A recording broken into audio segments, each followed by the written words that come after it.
Yes, it's possible that you can choose your future and direct the course of your life as you run toward your dream. It's necessary that you have goals, that you write those goals down, that you plan, that you think constantly of how you can begin to improve what it is that you're doing. It's also necessary that you look for ways to always find a way to pull it out when everybody else thinks that you are defeated. It's not easy. It's hard changing your life. And I fell on some hard times. I was behind on my bills and my dreams, and I'm saying to them, you can live your dream. It was hard, ladies and gentlemen, but there were times that I doubted myself. I'm just trying to take care of my children and my mother. I'm not trying to steal or rob from anybody. How did this have to happen to me?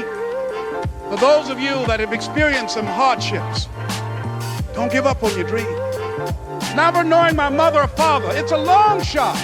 No college training, labeled educable, mentally retarded, but I kept running toward my dream. It's very important as you hold on to that dream. There are moments when you're going to doubt yourself. There are rough times that are going to come, but they have not come to stay. They have come to pass. It's very important for you to know that. Don't say I'm having a bad day. Say I'm having a character building day. It was hard laying on the floor of the Penobscot building, looking out of the window, daydreaming. I used to ask myself, can I do this? And something said within me, you're the one. My first major goal was to buy my mother a home. It's possible for you to live your dream.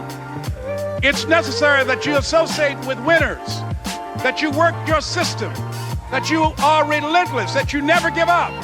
I told Mr. Washington I wanted to become a disc jockey. Someone asked me to tell this story.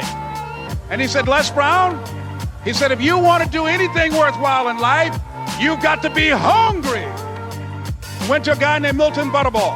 I said, how you doing, Mr. Butterball? I'd like to get a job as a disc jockey. He looked at me, he said, you have any broadcast background? I said, no, sir, I don't.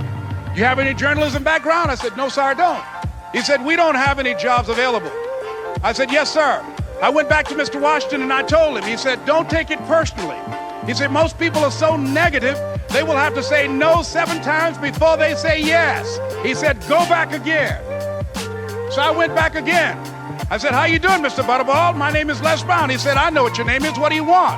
I said, I'd like to know whether or not you have any jobs at disc jockey, sir. He said, didn't I just tell you yesterday we didn't have any jobs? I said, yes, sir, but I know whether or not somebody got laid off or somebody was fired, sir. He said, no one was laid off or fired. Now get on out of here. I came back the next day. Hello, Mr. Butterball, how are you? He said, fine, what do you want now? I said, I'd like to know whether or not you got any jobs, sir. Didn't I tell you the last 2 days we didn't have any jobs? I said, yes, sir, but I don't know whether or not somebody got sick or somebody died, sir. He said, no one got sick or died. Now don't come back here and throw me out again.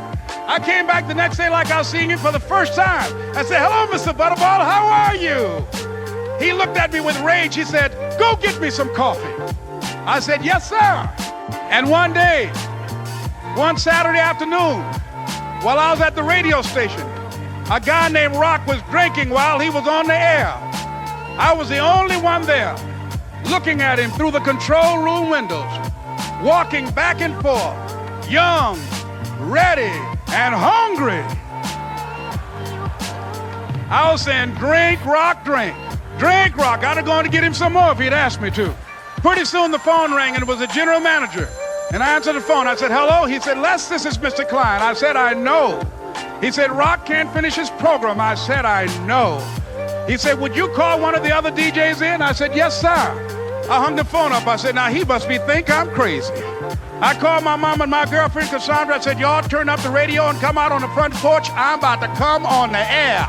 I waited for about 20 minutes. And I called him back. I said, Mr. Klein, I can't find nobody. He said, young boy, do you know how to work the controls? I said, yes, sir. He said, go in there and don't say nothing here. I said, yes, sir. I sat down behind that turntable. I said, look out, this is me, LB Triple P. Les Brown, your platter playing papa. There were none before me and there will be none after me. Therefore, that makes me the one and only. Young and single and love to mingle, certified, bona fide, indubitably qualified to bring you satisfaction, a whole lot of action. Look out, baby, I'm your love man. I was hungry.